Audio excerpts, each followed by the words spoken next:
구원받은 성도의 4대 삶.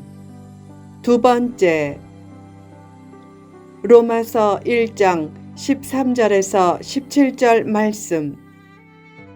전편에 이어서 계속됩니다. 오래전에 필자의 둘째 딸이 말했다.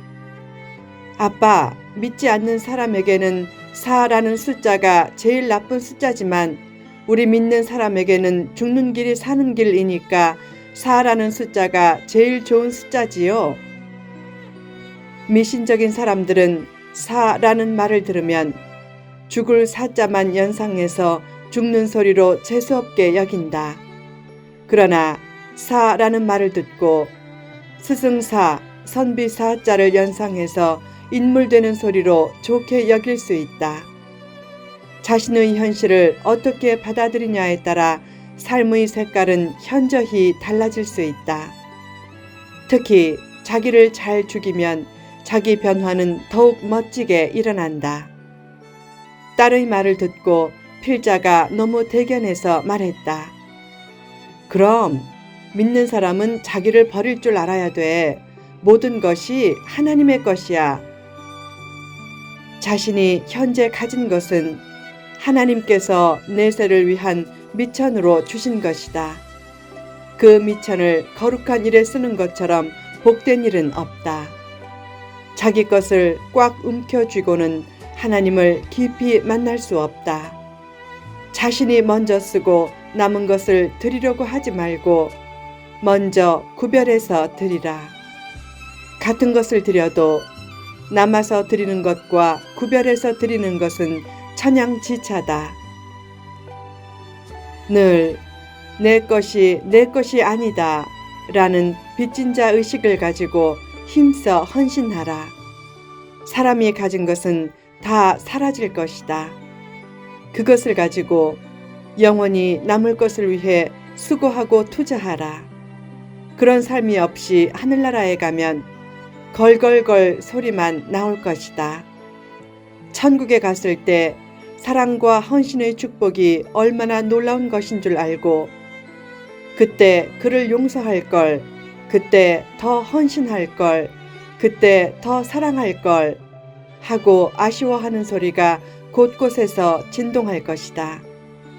이 세상의 기회가 지나가면 더 이상 되돌릴 수 없다.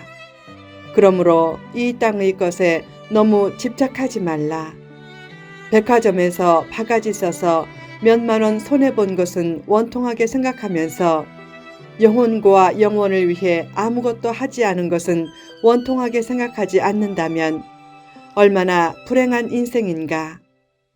늘 빚진 자 의식을 가지고 하나님의 은혜를 갚는 일에 최선을 다하라. 3. 복음 전파에 힘쓰라. 복음을 부끄러워하면 그 모습이 오히려 부끄러운 모습이다. 복음을 전하려고 하면 복음의 능력을 통해 선한 역사가 생겨난다.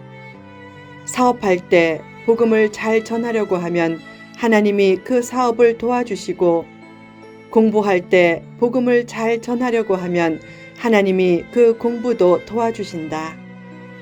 결혼도 복음을 잘 전하려는 목적을 가지고 하면 하나님께서 좋은 배우자를 만나게 하실 것이다. 존재의 목적을 복음 전파에 두라. 구원은 끝이 아니다. 구원이 끝이라면 더 이상 이 땅에 있을 필요가 없다. 하나님께서 구원하신 성도를 이 땅에 계속 있게 하시는 이유는 복음을 전하라는 하나님의 뜻 때문이다. 요새 조금 더 살겠다고 웰빙 음식을 찾는다. 복음은 영생을 가져다주는 최고의 영적인 웰빙 음식이다. 복음 전파는 사람이 할 수 있는 가장 위대한 일 중의 하나다. 그래서 천사도 흠모하며 살펴본다고 했다. 똑똑한 학생들은 주로 의사가 되려고 한다. 똑똑한 성도들은 복음을 전하는 영적인 의사가 되기를 사모해야 한다. 복음 전파에 최상의 가치를 두라. 복음을 외면하면 다른 것을 아무리 잘해도 궁극적으로는 소용이 없다. 수학에서 괄호 안에 있는 것이 다 플러스라도 괄호 밖이 마이너스면 모두 마이너스가 된다. 만약 복음 전파가 없으면 세상의 모든 축복이 오히려 마이너스가 되고 불행과 저주의 씨앗이 될 수도 있다. 세상 일도 열심히 하면서 전도에도 깊은 관심을 두라. 전도를 위해 사람도 진실하게 사귀고 시간도 사용하고 밥도 사주라. 자신이 없고 성과가 없어도 계속 전도를 시도하라. 요새 전도가 힘들지만 그래도 힘써 전도하면 어디선가 전도의 문이 활짝 열릴 것이다. 그처럼 자신이 할 수 있는 방법들을 다 동원해서 힘써 전도에 동참하라.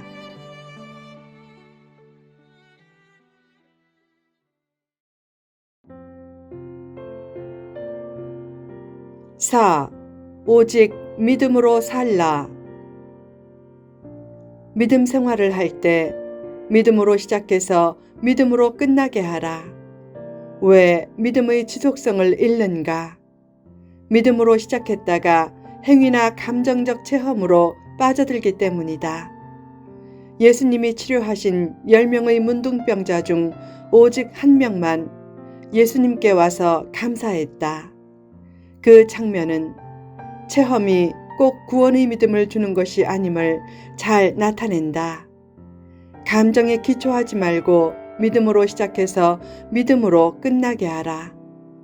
어떤 교인은 교회에 다니면서도 점쟁이를 찾아다닌다. 그러나 잘못된 말은 인생의 무서운 함정이 될 수 있다. 그러므로 점쟁이의 말은 아예 듣지도 말라. 어느 날 한 점쟁이가 점 보는 A에게 말했다. 당신의 터줏대감이 심술이 대단한데 점괘가 안 나와. 집안에 예수장이 있지? A가 말했다. 없는데요? 점쟁이가 말했다. 분명히 있어. 4촌과 8촌까지 잘 훑어봐. 잠시 후 A는 깊이 생각하다 말했다. 4촌 중에는 없고 8촌 형님뻘 되는 한 분이 교회 집사예요. 요즘 한국 사람치고 8촌까지 뒤져서 기독교인이 없는 경우는 거의 없다. 그 말을 듣고 점쟁이가 말했다. 그래서 터줏대감이 섭섭하대 복채 더 얹고 죄송하다고 빌어. 아니 8촌인데요. 그러니까 빌어야지. 터줏대감의 마음이 넓으셔서 8촌까지 굽어 살피시니 어찌 모른 채 하나.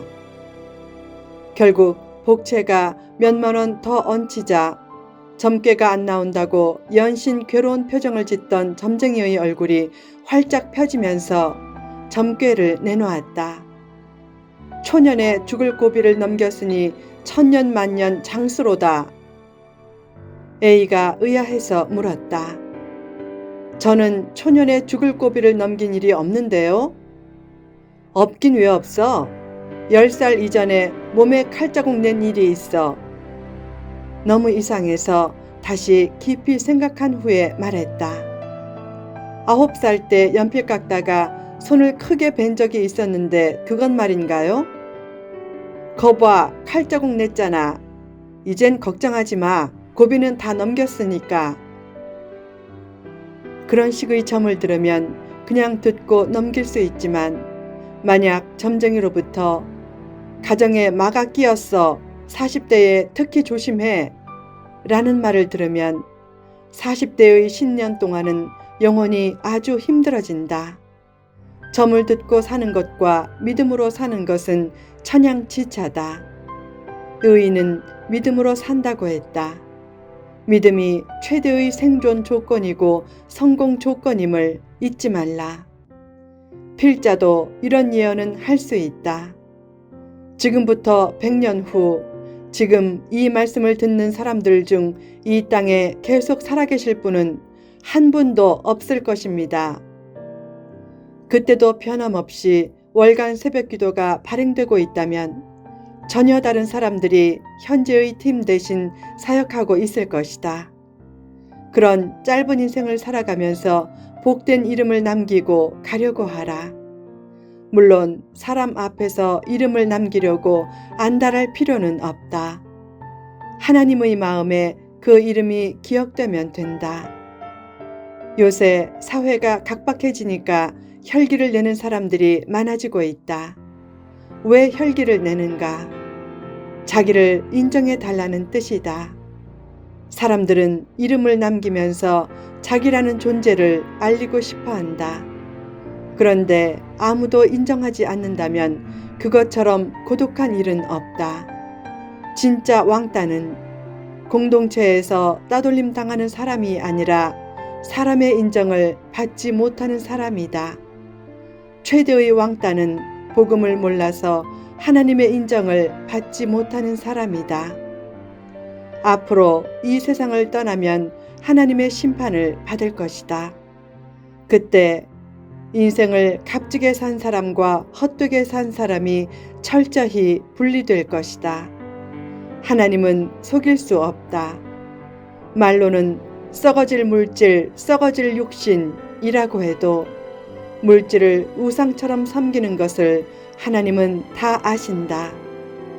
육신과 물질에 대한 집착을 천국 믿음으로 잘 극복하고 늘 복음 중심적으로 살면서 이 땅에 나를 보내신 하나님의 뜻을 멋지게 이루는 거룩한 도구가 되라.